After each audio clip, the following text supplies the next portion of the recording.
welcome to another edition of Franklin Presents Frankie's Fun with Frank and Friends, a fundraiser for the Southeast PRT team. This is Frank, I'm Dawn, and today we're going to look at the AKC Novice trick dog trick called Spin. And this is exactly what it sounds like. We are going to teach our dog to spin in a circle. Now it doesn't matter which way they spin. It doesn't really matter how tight they spin. And there are a few physical considerations for teaching this trick that we haven't really had to address with some of the other tricks that we're doing.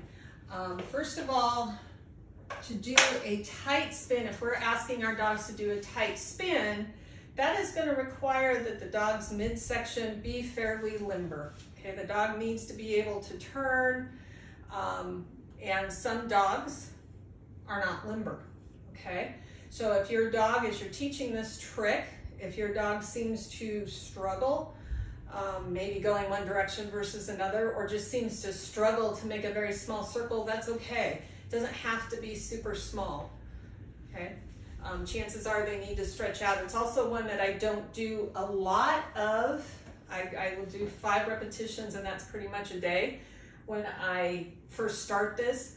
And it's also a behavior, because it requires stretching the dog out, I teach it both directions from the start. That way, I do 5 one way, 5 the other. I build in the muscles evenly.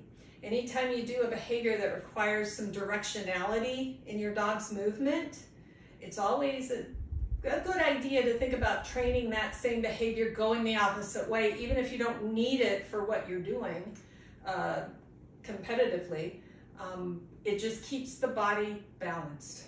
That's why I teach my competitive obedience dogs to heel both on the left and the right with eye contact, so that they're stretching their body out both directions.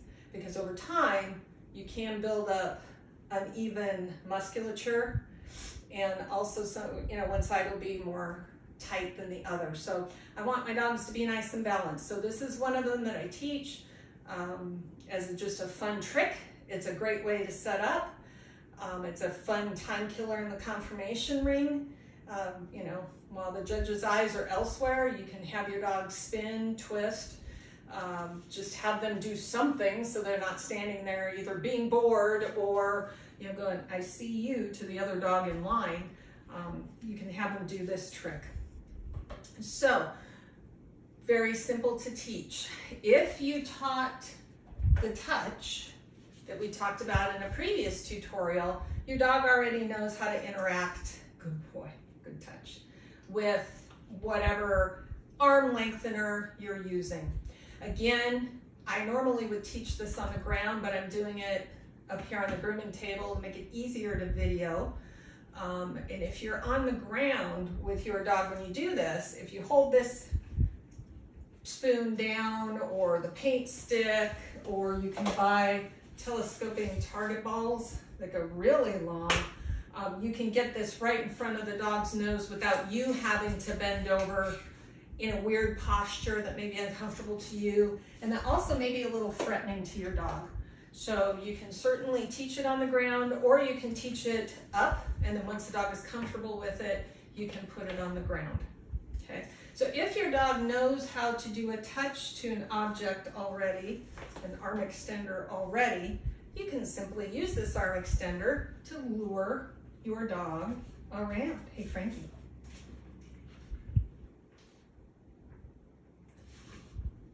Good touch.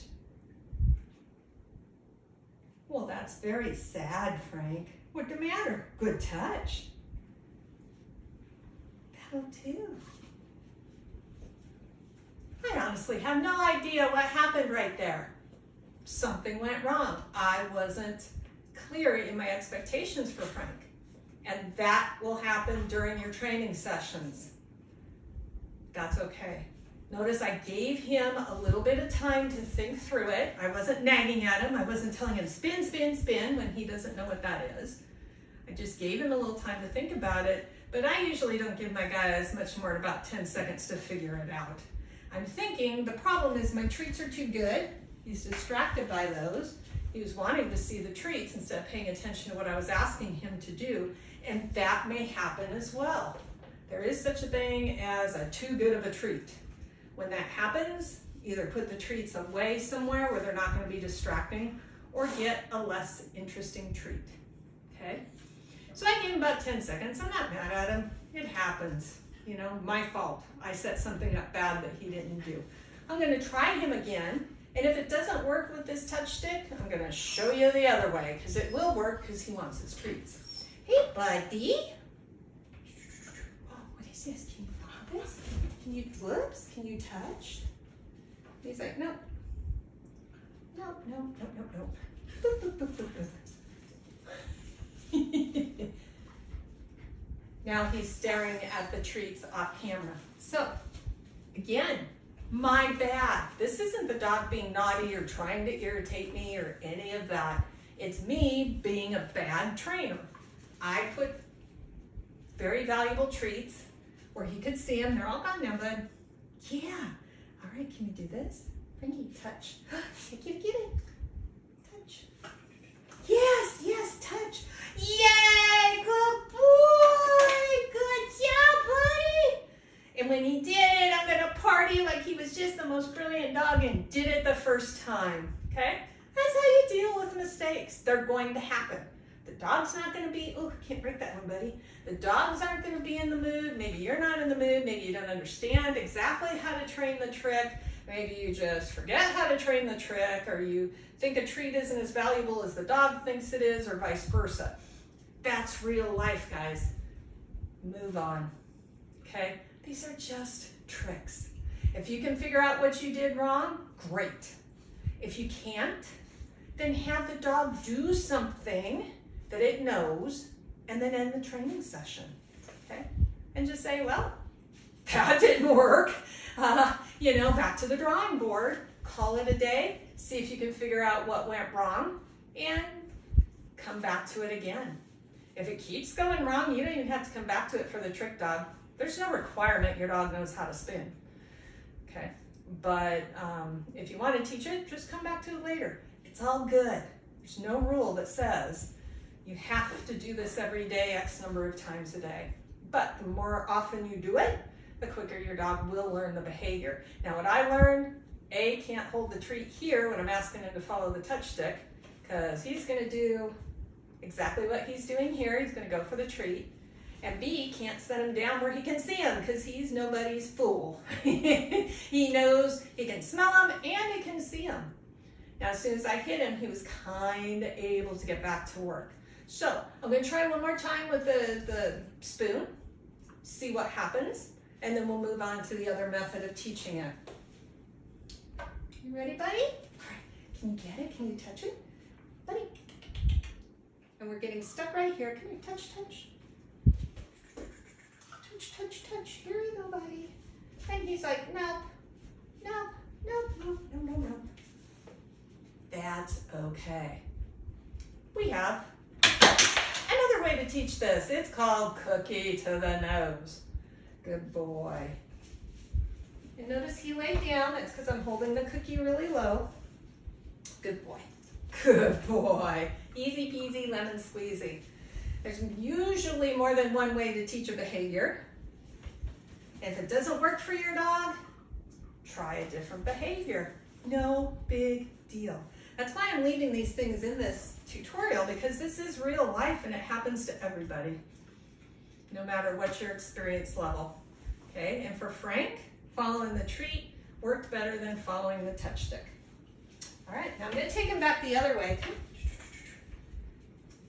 Part of the problem is his leash. Probably going to regret this, but I'm going to take the leash off. Hopefully he stays on the table. And we're going to do it this way. Good boy. Good job. Go back the other way. Good boy. Again, you can use a lure or a cookie at the novice level. Eventually, though, if you're going to want to do rally, freestyle, if you're going to want to use this in the ring just to jazz your dog up and get him focused on you, you're going to want to fade away that treat. But you can use it for your videos. Here. If you go too fast or hold the treat too low, see what happens when I hold the treat too low, Frankie gets on the ground.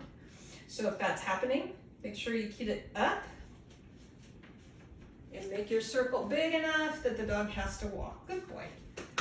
good boy, but it doesn't have to be fancy, doesn't have to be super special, okay? Just work on it. And if you're on the floor and you're using, you know, your extender stick, you can also find these handy dandy little treat holders that are on telescoping ends. This is, the brand on here is Brandon McMillan.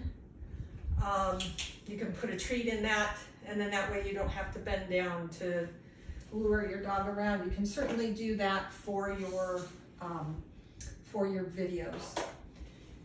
Now, when you teach this video, we've talked before about using discrete cues. In another tutorial, I named something banana because it wasn't exactly what I wanted the dog to do, and he already knew that behavior in a different context.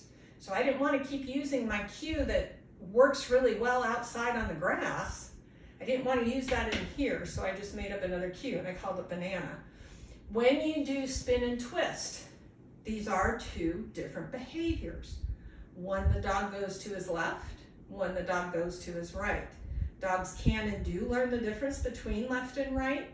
I always name the directions separately. So for my dogs, if I say spin, they're gonna move to their left. If I say twist, they're gonna move to their right, okay? And again, in rally, there's several exercises where the dog has to be able to move to the left and to the right, sometimes independent of my motion and sometimes together with my motion. So I name them differently. This is just like in our previous tutorials. We're gonna start our dog as they come around. Oh, good, spin. I usually wait until about 3/4 of the way till they're just about done with the circle when I first introduce the cue. Spin, good, spin.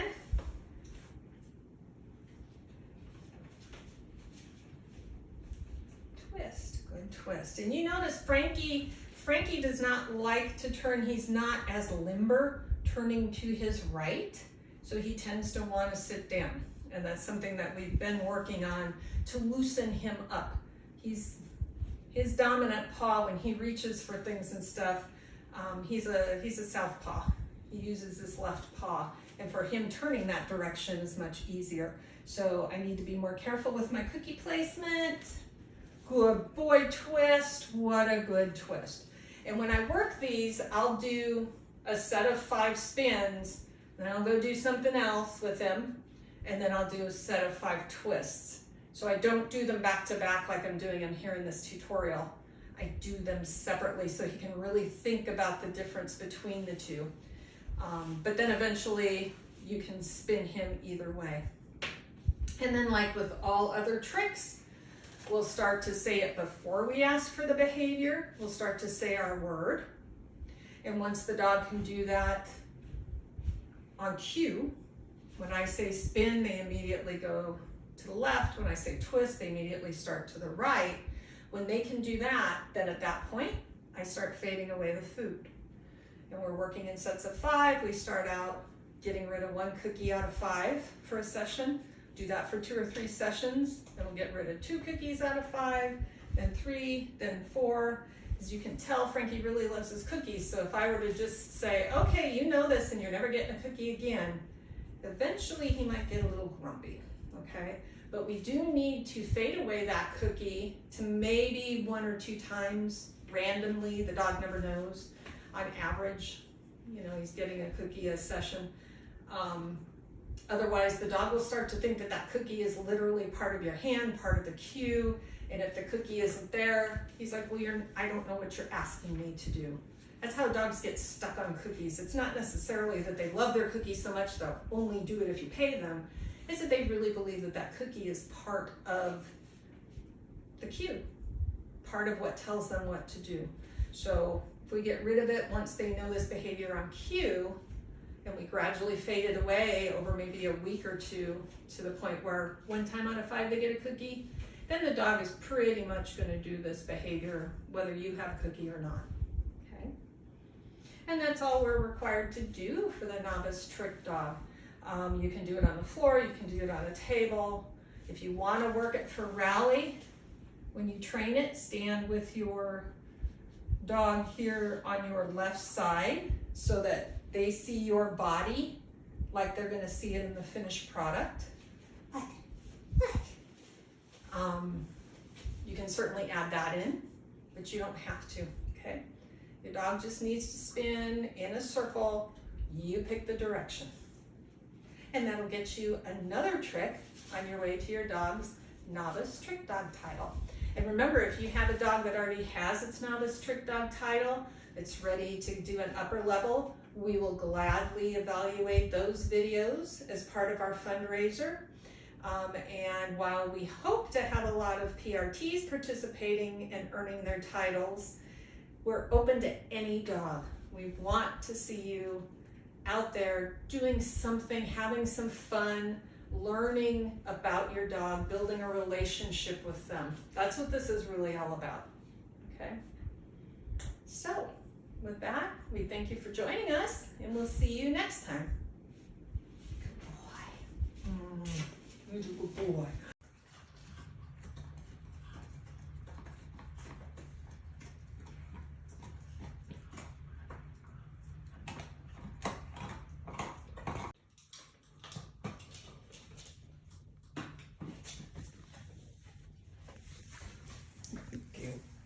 Nope.